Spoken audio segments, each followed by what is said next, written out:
Hello, everyone, and welcome to another edition of Thrive and Grow, the program where you get to learn a lot more in terms of what it is that you can do, learn from the experts who will share their experiences, teach you a skill probably sometimes, and primarily the objective is to empower you to grow to be the best you can.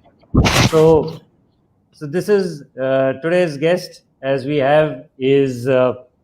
As you're aware, a very renowned person, Dr. Sanjay Arora. And before I introduce him, I'd like you to have a look at, there he is. Hello, Dr. Sanjay Arora. Sanjay is the MD of Suburban Diagnostics, as you're aware, very well-renowned pathology lab and a chain of testing laboratories all over primarily Western India. But this story is more about Dr. Sanjay's journey from a pathologist going into becoming an entrepreneur. And in terms of what are the lessons that he has learned along this journey. So this is what Dr. Sanjay said that he is going to tell us about, that the 10 different things that he actually learned while on his journey. Right. So, Dr. Sanjay, I leave the floor to you. And first of all, welcome to the show, and thank you for being here. Thank you, Sandeep, and thank you for giving me this opportunity of basically sharing, stories from my life's journey and my experiences with everyone. So thank you again for giving me this opportunity. Yeah, it's completely my pleasure. So before we go forward, Sanjay, I'd like to, give a sense of what it is that where you've reached in the entrepreneurial journey. So it's 26 years of Suburban Diagnostics, 4,000 patients served daily, 12,000 home visits done monthly, over 2,000 different tests being offered by the laboratory, 170 plus diagnostic centers all across Maharashtra, Goa, and MP, a workforce of 1,200 plus, 80 plus specialized doctors. And of course, in this pandemic, you've done over 125,000 COVID tests with, experts in all your departments. So this slide is primarily not for you, Sanjay, it's for the audience to get a sense of what it is that you have built coming in from becoming a pathologist. So tell me, Sanjay, when you started off, okay, did you think that this is how far you're going to go? Did you have any clue when you started off? I mean, we'll come to the rest of your story also, but I just want to hear from you first. No, great question, Sandeep, because that's a question that's often asked to me, that when Anju and I, my wife and I, started this company on 17th of July, 1994, did we even think that, what will be at the end of 26 years? And, for us, it's always been one day at a time, 1 week at a time. We've never had the opportunity to, think long, to have been, lived this dream. I'm continuing to live this dream where we are able to add value and impact lives almost every single day. So, that's the real dream that Anju and I continue to live even after 26 years. Wow. So it's awesome to, have that in terms of being able to live your dream. That's not what very many people get the opportunity to do that. So yes, I understand that. So tell me, in terms of what we had gone through, and you've sent us a slide deck which we will be sharing slide by slide with the audience. And I would like to now, not stand between you and the audience. But if the audience has any questions, please feel free to let them in. Please punch them in the comments below. That's something for the audience. Sanjay will take your questions. And let me make this clear. Please do not ask any questions on COVID. Okay, this program is not about that. Okay, so we could probably have another program on COVID and tests and what should patients do and doctors do and healthcare. So this is more about Dr. Sanjay Arora's entrepreneurial journey. You have any questions on what he thought, when he thought, how did he think, why did he think? Okay, so those are the questions that we would like to really welcome. Sanjay, I'll turn it over to the first slide, and you can take it from there. Sure, Very sure. interesting set of slides that you've made, Sanjay, I must say. Okay, so here's the first one. So thank you again, Sandeep, and welcome everybody. Thank you all for taking time on a Saturday afternoon to join us. So when I started our first lab in 1994, we occupied about 800 square feet of space in a ground floor just outside Lokhandwala complex. And we had a team of just 5 of us, Anju and myself, and there were 3 other staff members. So we had made a time that our lab will start at 7:30 in the morning. Most labs at that time started at 8. So if we had to make a differentiator, we said, let us start earlier so that we can at least, start adding value to people and give them half an hour extra time in the morning. But that meant I had to reach every day at 6:30 because I had to, prepare for the lab, prepare for the patients. So every day I would reach the lab at 6:30 and I would open the shutter. And I did that for so many years. I would open the shutter and pull down the shutter at the end of the day, somewhere between 8:30 and 9. And that used to be my typical day. And then I realized that, I'm opening and closing the shutter every day. And, there were so many lessons that opening a shutter taught me. And I thought I must share that with all of you as a start. So the first lesson that it taught me was that, whenever you start your day, you have to bow down, you have to bend down to lift the shutter up. So basically, it's teaching me humility. It's teaching me that no matter where you are, how you are, you have to bow down in front of a bigger force. And it is teaching me humility, and that has held me in good stead, that I try and be as humble as I need to be or can be. The second lesson it taught me is a sense of ownership and responsibility, because I have the keys to the shutter. So I have to make sure that I hold on to those keys. It's a big responsibility. It's a sense of ownership. So I can't afford to lose those keys. The third lesson was punctuality, that if I have to make sure that the first patient is treated at 7:30 and I have to make sure that it opens at 6:30, I have to reach at 6:30 every day. And then after that, there will be the guy who will come and do the housekeeping, and my first technician will come at 7:15. So if I don't reach on time, nothing will start. So it taught me the importance of punctuality. It also taught me the importance of teamwork and collaboration, that I can't do everything myself. So I have to make sure that after me, there is a person who will come for housekeeping, then somebody else will come for the next job. And towards, the whole day, I have to collaborate with people and work. So it taught me the sense of collaboration and teamwork. I don't know how many people have really opened a shutter, but those who have would know that, if a shutter is well maintained, it's much easier to open a shutter that is well maintained versus a shutter that is rusted or not well lubricated. So it taught me the importance of maintenance, that, look after the things that are important to you. So maintenance was something that I learned from opening a shutter every day. And it also taught me, like people would know, that, you need to be physically fit to open a shutter. It's not very easy to open a shutter and pull it down. So it taught me that I have to be physically fit myself. So look after yourself to look after the things that are important for you. It also taught me to have a back at 7:30 in the morning or 6:30 in the morning, but work still must go on. So I must have a spare set of keys that I can hand over to somebody else who can go and open the shutter at 6:30 in the morning. So it taught me the importance of having a backup plan. It also taught me the importance of communication, that at the end of the day, when the shutter is down, if somebody needs to come and reach you, and this is before the internet era, before cell phones were there.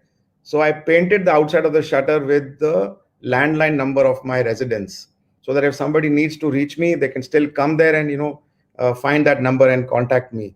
So it taught me the importance of communication. And last but not the least, it taught me that at the end of the day, when you pull the shutter down, basically it's teaching me, don't carry your stress home. Don't carry all the burden home. So unburden your mind at the end of the day.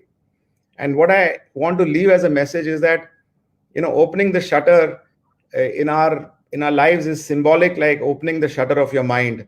So there are small things that you do every day, and there'll be triggers to opening your mind. So open the shutter of your mind to explore so many things that are going on around you. So that was my first experience. So maybe we can move on to the next slide then. Yeah.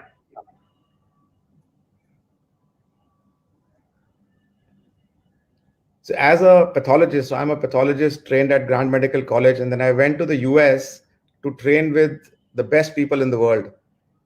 The only thing they expected from me was that buy a microscope that will allow you to use the skills that we will teach you. So even before I started the lab, I had invested in a microscope at that time. This microscope is still there with me. It is the biggest and the most prized investment that I ever made. At that time, 26 years ago, it cost me 1,75,000 rupees. And people used to wonder, why are you investing such a heavy price in a microscope? But it was a responsibility I had to the people who taught me pathology, that to use the skills, you must have the right tools. And recently, I handed over this microscope to my daughter, who has started her MD in pathology at Tata Hospital, as a symbol of a legacy that will continue. So when I spoke about this to my team, and I also realized that over the last 6 or 7 years, I have stopped sitting behind the microscope. So the microscope actually is my comfort zone. Sitting behind the microscope, that's what I've been trained to do. That I look at slides. I'm trained. I'm comfortable in that area. But I realize that if I have to grow the organization, grow the enterprise, I must move away, get outside my comfort zone. So when I spoke about this to my team actually responded by saying that all of us have a microscope that is holding us back. And microscope was actually paraphrased as a comfort zone. So the lesson here is that I had to move away from my comfort zone, stop sitting behind the microscope. That would allow me to grow the business and grow the enterprise. If I was still sitting behind the microscope, perhaps we would have been at just one location. But today, because I moved outside my comfort zone, I've been able to grow the enterprise and also hand over my legacy to my daughter. So it's important that to grow, you move outside your comfort zone. That was a big lesson for me. It's funnily, it's always said that we do progress when we move out of the comfort zone. The question Right. is, it's easier said than done. The most important thing that I've realized is most of us don't know when is it that we are stuck in our comfort zone, and when is it that we need to move out. When did Sure. you get a sense of this, in terms of that okay, now I am in my comfort zone, but if we need to get this going, I need to move out from my comfort zone. So when did you actually get a sense of this? So there was this patient, I won't name him. He's unfortunately passed. He used to come for his diabetes tests, and very, very intelligent young man. He unfortunately passed because of a very freak accident. And every time he would come to me and I would discuss his blood sugar reports, at the end of it, he would tell me, "Okay, doc, now show me your reports." So I would say, what reports? I haven't done my tests. He said, "I'm not talking about those reports. I'm talking about your MIS." And at that time, I didn't even know what MIS. I said, "I know what MISS is, but I don't know what MIS is." So, he told me that, if you continue sitting behind the microscope, you will not know what is happening, looking at your P&L, looking at your growth opportunities. So he was the one who triggered this thought that, move from behind the microscope to the other side, get people who are better than you, who can sit behind the microscope. So the first, I worked with her for 6 months, to make sure that, and these are all postgraduate MD pathologists, but it took me more than 6 months to actually allow her to start signing the reports. But I'm very proud to say today that same pathologist is our lab director. So she started with us as a new pathologist, but has progressed over the last 16 years to be, a force to reckon with herself. So it's important that if you have to move outside your comfort zone, you get people who are better than you, who can replace you in your comfort zone. Wonderful.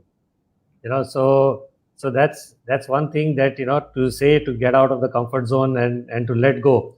But your next slide really takes it.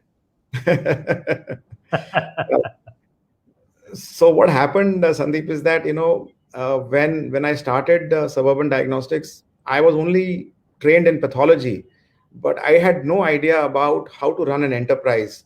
So what is operations? What is sales? What is marketing? What is finance? What is HR? What is logistics? What is IT? These were all Greek and Latin to me. And the first 10 years of running this enterprise was actually like a working MBA for me.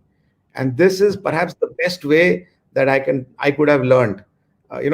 By doing things yourself, that's the only way you can really learn. So today what happens is that we have professionals across all functions, but because I did almost everything with my own hands. I'll give you an example.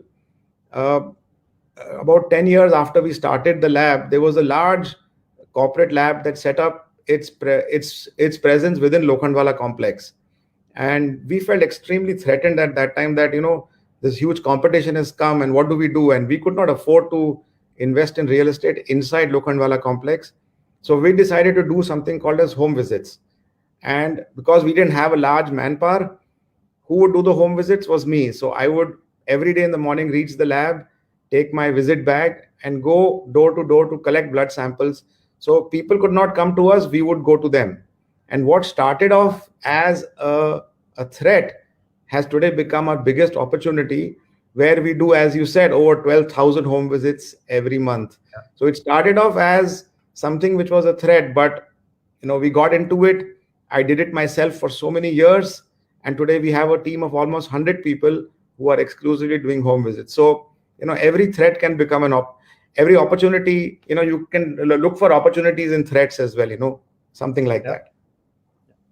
So the thing is, all entrepreneurs, we face such challenges, and the thing is that a lot of us do get intimidated by it. A lot of us, do decide to move forward.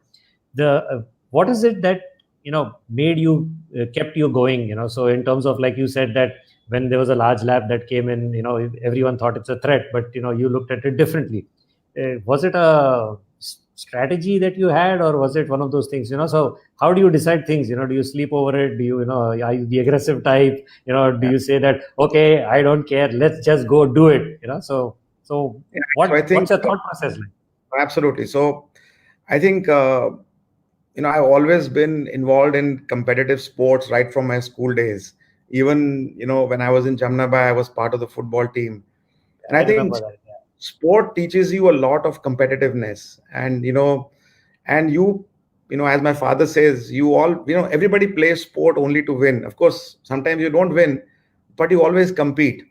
And that competitiveness has been with me right from my school days, maybe because of my active participation in sports. So I never give up. I've always been blessed with the advice of people like my father, who always has been the wind beneath my wings. And I've always been blessed with great friends, great team members as well. So collectively, we've always found ways to tackle any opportunity, any threat. So I think we always look forward. I mean, we always learn from what has not gone well, but we don't give up. And I think the motivation has always been that as long as you continue to add value to people. So for me, Sandeep, the bottom line is, have I added value today? So if I'm able to add value even to one person every day, I feel my day is good on that particular day. So as long as we continue to add value, I think we're moving in the right direction. Superb. So let's move on to the next lesson. That's it. So talking of adding value, that's a great one. So I think it may be a little cliche that we all know that relationships matter, but this has worked for me like nothing else. Relationship, that recommends patients to get tests done, recommended with my relationship with my patients, who have become very close friends of mine now. Relationship with my team members, I have people with me who have worked with me for more than 20 years, more than 15 years, more than 10 years. So I have so many people who've continued to grow with the organization, and a very, very strong relationship with who typically we call as vendors, but I call them my business partners. And it is almost every business partner who has come and added value by saying, look, doc, I think this is missing, you should add this is missing, do that. So we just find ways to if you add value to people, they will reciprocate. So I'll give you a couple of stories here. Sure, go ahead. There was one particular vendor or business partner called Jignesh, and he was working in a large firm. And one day he came and he showed me this futuristic looking analyzer for my lab. And I said, Jignesh, I don't think so. This is, way beyond me. And he said, no, sir, this is right for you. You please think about it. Today, we have the top of the line of that particular instrument. 10 years ago, what we took, we have the top of the line, at least 10 instruments of those. And he was the one who actually motivated me to look at that instrument. In a few months after that incident, he left and joined another company. And 6 months after joining another company, one day he called me and he said, Dr. Roy, I've joined, I've left company A and I've joined company B, but I just want to come and have a cup of coffee with you. I said, yeah, sure. What happened? So he came down and he said, sir, I have not enjoyed the last 6 months because nobody has fired me in the last 6 months. So every time somebody would come and meet me, I would really take them to task because I hold my patients so important that, I make sure that the vendors are always kept on top. But what they told me is that every interaction they had with me was a learning experience for them. So he told me that, in the last 6 months, I haven't learned anything new. So I've just come so that you can give me a little firing so that I can at least keep growing. So that will remain with me forever. So when we completed 20 years, we released a small coffee table book, which called 20 Years, 20 Lives. So these are the 20 lives that we have impacted over the last 20 years. And we had a small sort of a intimate session with, some of those families and those individuals on how together this relationship has thrived over the last 20 years. And when we completed 25 years, we released, a book on the 25 success stories within Suburban Diagnostics. So it's important that, you build relationships and it's a two-way street. And I'm telling you, Sandeep, the only thing that has worked for me is this, that, you give, you get what you give what you get. So, it's a round circle. And, the only thing that has really worked for me is to respect relationships. Tell me one thing, Sanjay. When you also mentioned earlier, about getting your hands dirty and then working with people and getting them to do things. Do you? I mean, since you work behind a microscope a lot of, do you micromanage your guys also, your teams? Or maybe I should ask them this question, but we will do that later. What is your opinion? Do you feel the need to micromanage them, or do you just let them be? I think you are right, Sandeep, that when somebody has started from scratch and grown an enterprise, it's very difficult to let go. And I'm still grappling with that, very honestly. And if you ask my team members, I've got some really top-notch professionals as part of my team today. I'm very lucky to have them.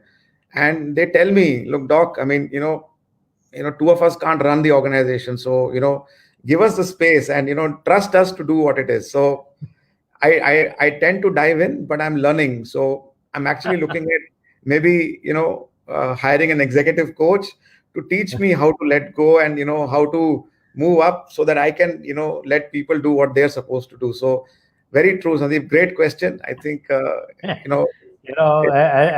an entrepreneur, especially a first generation entrepreneur, I think this is the one question that grapples us all.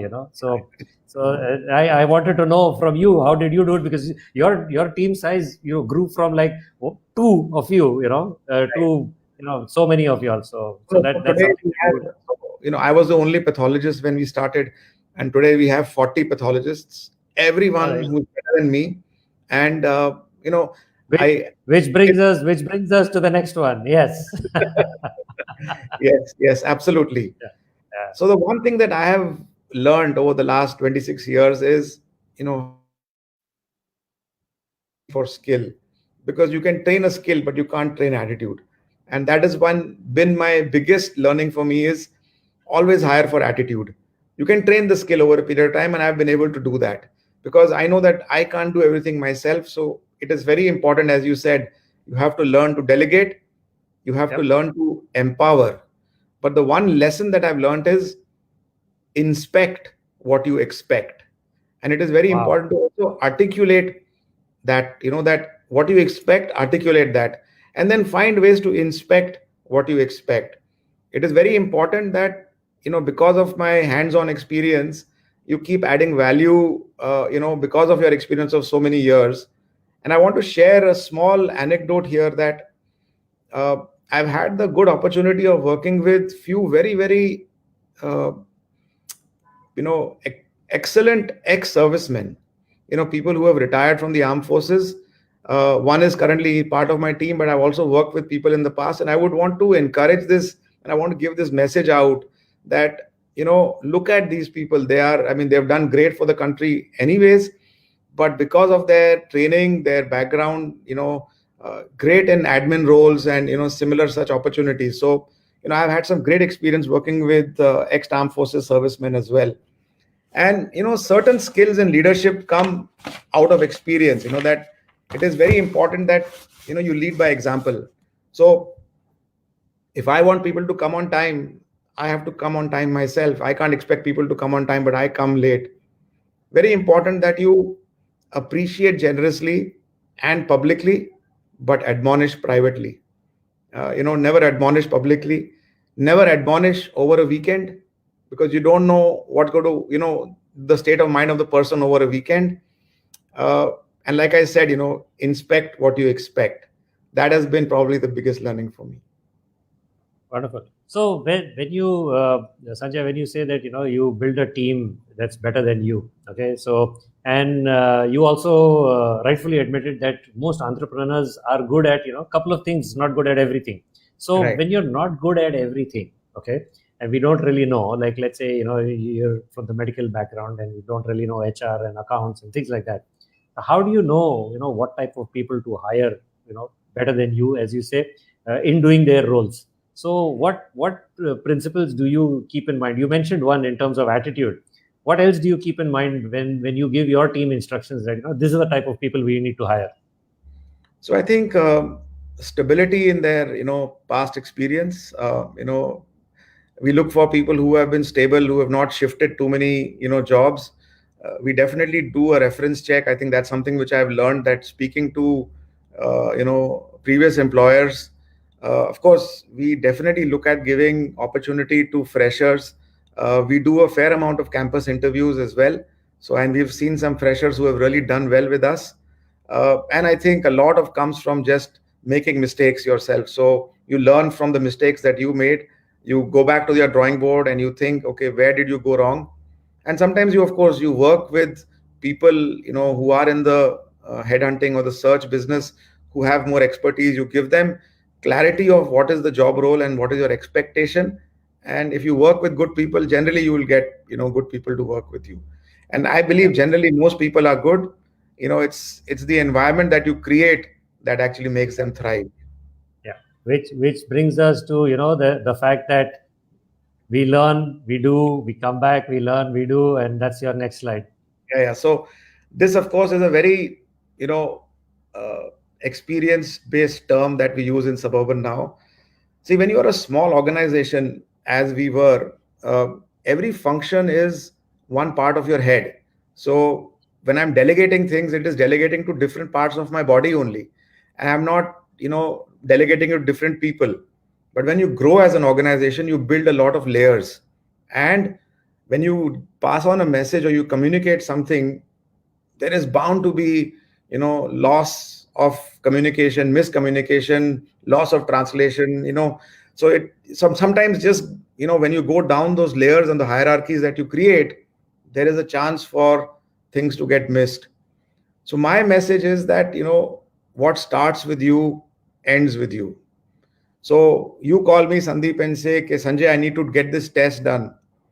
I will pass it on to somebody in my team who might pass it on to somebody else in their team. But for me, it will only get closed when the person who I passed it on to calls me back and tells me, yes, I got it done. So we don't want things to get lost in translation between A, B, and C, or different layers or different hierarchies. So the simple learning that I had is, what starts with you ends with you. So you have somebody who's doing registration in the morning, and their job is to do only registration. But they committed to Sandeep that I will make sure that I'll give you a report at 3:30. Now, for them, their role was to do registration and to put it onto the system, that report to be ready at 3:30. And then they expect that the lab will process the test. But the way in which we teach them is that at 3 o'clock, make sure that is the report actually ready, so that You don't wait for Sandeep to call you at 3:30 and say, oh, my report is still not come to me. Sometimes we do lose that. So because I did the registration, because you are my patient, I know what commitment I made to you. I make sure I follow up on that and make sure it happens to you. That's all. So what starts with you ends with you. Close the loop on everything that you started. But doesn't it become a challenge when the organization grows larger, and I'm sure your organization is going to grow even larger.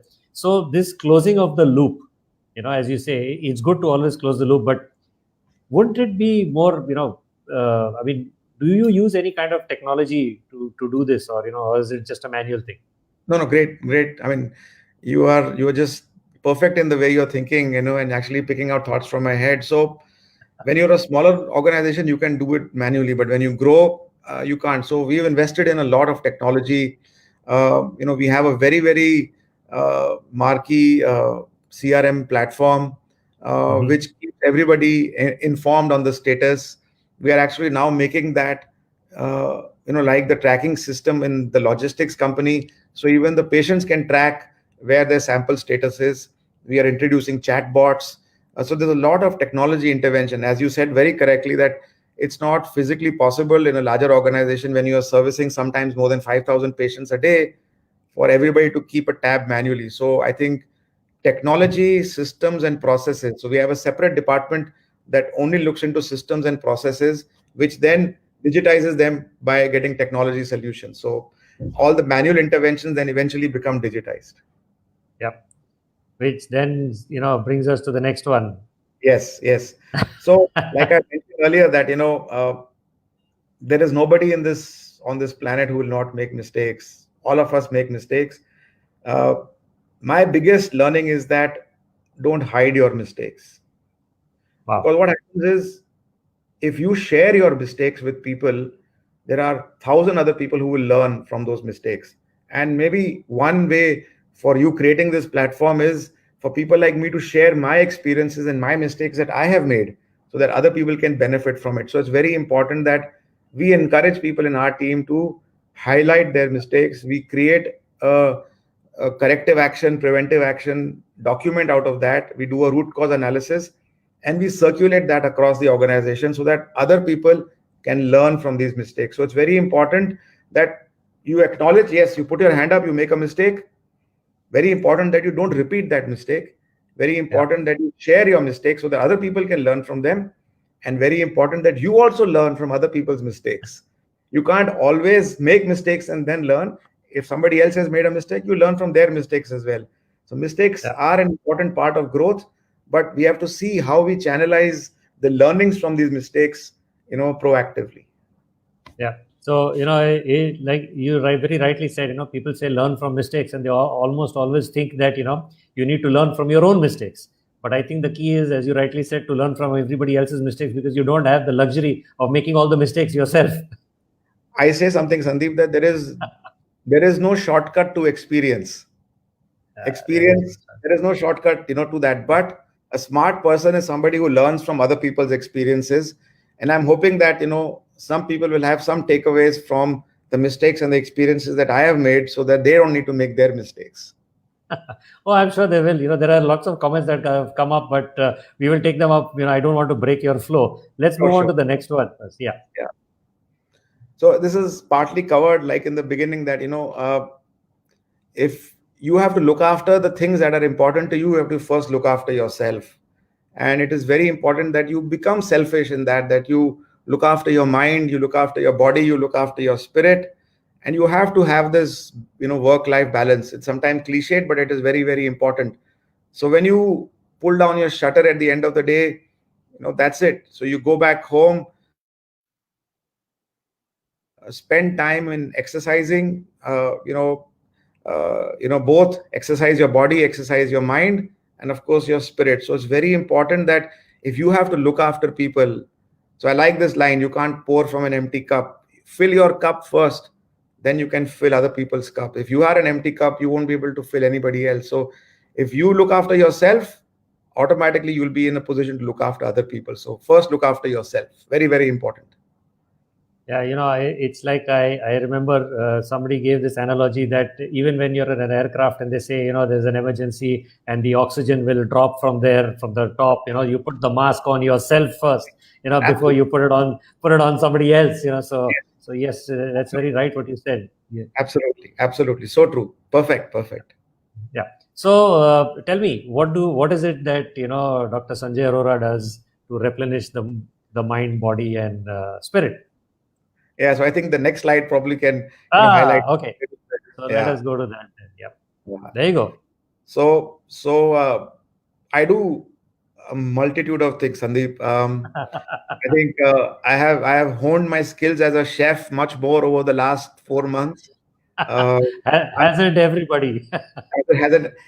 as everybody has. So eventually, I'm going to open a restaurant which is going to be called the Five Dish Cafe. There are five things that I make really well, and I'm going to open a restaurant called that. I love, I used to love to travel, of course, when there was an opportunity, and I'm a fairly, good photographer. I do cycling every Sunday. Uh, Music is a huge passion for me, and I have a full DJ console at home. And eventually, I want to become a professional DJ. So I've learned from some very expert DJs as well. So music, sport, food, photography, travel. Well, these are some of the things that keep me engaged, and keep me occupied. Which brings us to one of the questions that got asked, and I'm just trying to search for that question. We just put it up on, if I can get that, in terms of how do you actually manage your time? Right. Yeah, so So because that's the biggest challenge that entrepreneurs have in terms sure. of they're passionate about their work, they're passionate about growing their new business, and they're passionate about everything. So any time invested or spent outside of that seems to actually be a waste. So how do you reconcile that yourself? No. So I mean, I have a fairly, scheduled cycle, and people actually know that Monday, Wednesday, Friday, 7:30 to 8:30, I have my workout session with my trainer, who comes online nowadays and does a workout with me. Sunday mornings, 6:30 to 8:30, I am out cycling. Come back and I have to make breakfast for the family every Sunday morning. uh, Music, every time I finish my workout, from 8:30 to say 10 o'clock, there is music that is playing on the background. My favorite pastime is to play music for friends. In fact, some time ago, I spoke to a friend who's a professional RJ, and we're looking at curating a music session for all of you, where I'm looking at songs which are related to the corona pandemic and how we can learn from these songs. uh, so yeah, I find time, So in So, those so ways. yeah, so you're going to open a restaurant. You're going to, cut an album. You're going to, okay. So let's get that bucket list in order. So, which is the first one that comes out? So everybody has a bucket list, and my bucket list had bungee jumping as my number one item. Oh So wow. last year, I went to Rishikesh.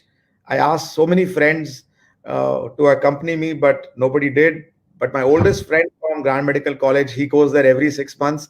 So he motivated me. So we went for river rafting at Rishikesh, and then India's highest bungee jumping point. I think I was perhaps one of the oldest first time bungee jumpers in the country. I have a certificate to prove that. So I did bungee jumping from, almost 100 meters. That was a thrilling experience. So yeah, I mean, the bucket list will continue to grow. So I think music is definitely up there. So Mhm. DJing probably will become easier to do. Opening a restaurant is easier said than done, but I'll still continue to cook for friends at home. So I guess this would be the list. I think first would be music, and then perhaps the restaurant after that. Yeah. Okay. So I will move on to the next and the last slide. Yeah. In terms of, yeah. So tell. This is very interesting. What do you Yeah. mean So, by this? Yeah. so I'll tell you, Sandeep, you know, uh, for me to be able to volunteer and speak on a platform like this is, maybe 10 years ago, people who have known me well would have just not imagined that Sanjay, and doing public speaking, because just to share that, I had a very, very bad problem with stammering, and I took speech therapy for 4 years to be able to speak like this. But I've learned that the best way you can add value is by giving back what you get. So today I volunteer to speak, to share my experience, and any platform that I get an opportunity to, only because I want to add value to people. So I said 25 years, so last few years, my team, my daughter have been encouraging me to speak, thanks to friends like you who create this wonderful platform. So I'm very happy to share my experience and my learnings as much as possible. Every year on our foundation day of Suburban Diagnostics, that is 17th of July, Anju makes it a point to visit orphanage and an old age home, and we generously give what they want. Every year on Diwali, maybe for the first almost, I would say, 18 years, we used to give Diwali gifts. We would give gifts to friends, you would give gifts to your business partners, and we had a budget for that. So Anju and I finally realized that this budget can be used much better. So that same budget now, we have stopped giving gifts to anybody on Diwali, and we don't, we request people also not to give gifts, and we gift that entire amount to charity. So we have underprivileged education as our top charity. So we make sure that we find ways to give back to society. So it's very important that give what you get. The thrill in giving is far more than getting, and we are all living a blessed life. So very, very important that you put your hand up and add value to society. Even this whole opportunity with the COVID or coronavirus, we were the first lab in the country to be given the opportunity to do testing. When the Supreme Court withdrew, that all labs will have to do it free of cost, we did not stop doing tests even for a single day. So for those days where we could not charge, we continued doing the tests. Then somebody came as a benefactor and supported us at that time, because they saw that we are still continuing to do testing. So if you are good in your intentions, you always have people who will come and support you. So for us, this is not a business, this is an opportunity to give back to society. On 24th of March is when we did our first test, Sandeep, and 24th of March happens to be my birthday as well. Now this will be etched in my memory forever, that it was meant to be. It was a sign that this was an opportunity where we as an organization could truly give back to society. Not too many people are privileged to add value in a pandemic situation, who can actually truly contribute, and we were given this chance, and we feel truly blessed and privileged to be able to fulfill our destiny at this point of time. So that's the parting message, that you must give back what you get. Yeah, it's wonderful that you say that we are blessed to be able to give back. I think that's a very, very strong and very, very deep takeaway from what you said, Sanjay. And it's wonderful what you and the team at Suburban Diagnostics is doing. And Thank so you. now we will look forward and take some of those questions and comments that came in. Okay, so Sanjay, bear with me while I try to put them up on screen. Right? Sure, okay. Sure. So yes. Okay, yes, from Parag. I think this was towards the start of the program. You said that you need to unburden yourself in terms of that. And Parag is the first ex-serviceman who worked with us. Okay. Parag is the one who started our center in Kandivali Thakur village. That's Parag, right across from where I stay. The one who fueled this success in Suburban many years ago. And because of the success of the Thakur Village Center, we got the confidence to scale up. So, Parag has a very strong emotional connect with Team Suburban and both Anju and me personally. Yeah, thank you, Parag, for joining the show. Yeah, Sudhir, proud of your achievements. What were your major setbacks? How you overcame them? Who are your mentors?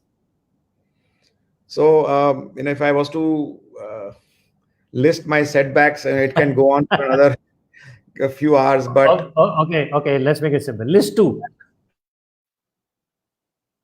So in year 2 of starting Suburban Diagnostics, so my biggest setback is that I trust people very easily. I don't think anybody is here to cheat you. So I trust people very easily. In year 2 of starting the lab, most of the equipment that we purchased in year 1 actually failed. And the company that sold that equipment to me actually shut shop. So it had a huge, mental impact on me, where I had fever for 6 months from May until October. And Anju was pregnant at that time. And I had 104 fever for 6 months. Being a medical professional, being in the diagnostic industry, having friends in the industry, everything, 6 months of my second year without equipment, was such a huge setback for us. But my family, my parents, my sister, and of course my wife, they just completely stood behind me. All my friends, there are some, very close pathologists who, made sure that they chip in at that point of time, who stood by me at that time. So, that was a huge, huge setback, but it taught me such a big lesson that now when I buy an equipment, I have to make sure that I have, that I don't buy it from just a corner vendor, but I buy it from somebody who, has that backup, who has credibility, who has that support infrastructure. So what was actually a setback became biggest learning for me. Yeah. And today we've just learned to, grow from that. So, and I think my biggest mentor is my father, by without any doubt. He's the wisest man I've ever known. He's the wind beneath my wings, as I say. I mean, he's the visionary. He's the one who sort of pushed me into where I am today. I don't think I'll be even 10% of where I am without my father's influence. So he continues to be that influence on me even today. Right. Thank you. Thanks, Sudhir, for asking that question. There's another question. What changes did you make to the lab's way of working, given the new normal of lesser physical visits during lockdown? So I think there's a separate protocol that we have now made to make physical contact. So if you look at the whole COVID testing scenario, everything is online, from making a booking to selecting the center, to filling in your details, to making payment online. There is no physical interaction in doing a COVID test with us today. All you need to do is come to one of our centers and give the sample. You show a QR code, and that's it. So the physical actual interaction for doing a COVID test is less than 2 to 3 minutes today. And so technology has played a big role in minimizing the interaction that we've had. And of course, the protocols of wearing PPEs, making sure every person who walks into a center is given a fresh pair of gloves and masks. Our entire team has been trained on how to wear PPEs. We have distancing between people who can sit on chairs now. Even when we have lunch, for example, we have those glass screens, so that you can see each other, but there is no contact between people. So we have a 14-page document which we have released, and I can share that with you later on. What are the safety health precautions that we need to take, and we are circulating that for industry as well, so that they can learn from our experience over the last 4 months. That's a great idea, Sanjay, and maybe you could get one of your team members to post it in the comments below, or a link to where it's available on your website. So Abha is the one actually who prepared that, and I'll tell Abha to put a link on that back to work document, so to say. Yeah, so it's just below the video, so that when people hear the video, and then they know that this link is available. Customer service, and she has just put this book an appointment. That's how it is. Basically, it's just everything is online now. Yeah. So that's great. Okay, so lots of people just checking in to say hi, and we just go through it, and okay, that's Ankita, and probably enjoying watching it. Alexandra Quadras, and Dr. Ashwin Patel. Okay, yeah. So he's my family doctor. Okay. He's right in the corner to our center in Thakur Village. Yes, I know. And thank you for joining in, Dr. Ashwin. Yeah. Minodhi has worked with us for 24 years and she heads our training and audit and business process, one function that I spoke about earlier. Yeah. Okay, yes, Nirmit, thank you very much for your appreciation. And He has played a big role in advising me on hiring people. So Nirmit, his experience has been very useful. yeah, Parag is somebody who I can't speak enough about him. Uh, he is somebody who started off as a vendor, but has become one of my closest friends till date. And his role in the growth of the organization, I don't have enough words to express. I mean, he's beyond words today. I mean, his role and the way in which he has added value to our growth is just phenomenal. So thank you, Parag, for being there. yeah. Thank you, Alka, for watching. Thank you, Sanjeev, for watching. Yeah. Thank you. Priyanka, the ex-service person, colleague, Rotarian colleague of mine, and this morning we had another meeting in Rotary, and there was another discussion on how we can get the ex-armed forces members, to be involved. Yeah. So yes, Rohit, thank you very much for watching. Thank you. Madhu, yeah, thank you, and Manoj. Yes, I think he's associated with the Powai branch. Yes. Yeah, also a Rotarian, and yeah. Ramesh, yes. Okay, here we go. Here's the COVID question for you now. So you're probably going to have to answer it. How accurate are the COVID tests being done in India? Yeah. So we use exactly the same technology that is used by the best companies in the world. So we use only US FDA approved kits from Thermo Fisher, or kits that have been globally accepted. Thermo Fisher, Roche, Abbott, these are the platforms that we use here. So the quality of the tests is, just as good, if not better than anywhere else in the world. The only difference is in the US, if you don't have insurance, you have to pay something like $700 for the test. Here you pay $30 for the test. That's the only difference. You get the reports also in less than 24 hours here. There it takes 4 days. Here you get it in less than 1 day. Oh, wow. And so much for, everyone saying that, we're probably not doing enough over here. No. I think we started doing, a few hundred tests every day. Today we do close to 2,000 tests every day. Our lab team has really, really, really scaled up beautifully. We work now 24 hours in the lab, and we've just performed phenomenally to respond to this challenge. Yes, I think somebody else from your team here on Twitter. Right. Hi, Megha. Dr. Yes, Preeti. thank you for watching. Yeah, thank you for watching. Bhushan, thanks. Yeah. And credit to your public speaking capabilities now. Penelope is another, big influence in the success of Suburban Diagnostics. The first person who taught me a very important lesson, that when we started our lab in Kandivali, he asked me, in the morning, "तो संजय क्या खिला रहा है तू?" I said, "नहीं, lab चालू कर रहा हूँ, आपको आके देखना है." He said, "नहीं, जब तक तू कुछ खिलाएगा नहीं, कोई आएगा नहीं ऐसा." So he taught me a very important lesson that, okay, you have all the technology, but you have to make sure that you take care of people also. So Absolutely. That was a big lesson that he taught me at that time, and continues to be a strong influence. Yeah.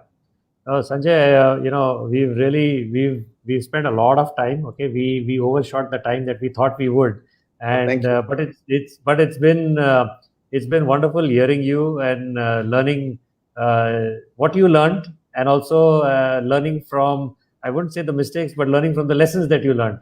And thank you for sharing them, with everyone else. And wonderful to have you on the program. Very proud to have you as my friend too. Yeah, thanks a lot. Thank you. Yeah. I think thank you for doing such a phenomenal job of giving an opportunity for people to share their story, and for taking out time to do that. Thank you again for this opportunity. Thank you everybody for Thank you everyone for watching. And this video, for those who missed it, of course it's crazy to tell them in the live stream for those who missed it, but in any case, this you can tell the others. So for those who were not able to see it, it's available at the same link. Come back to the same place, click on it, and it'll play. Okay, so Sanjay, I'll just end the broadcast. Just stay right there, don't go anywhere.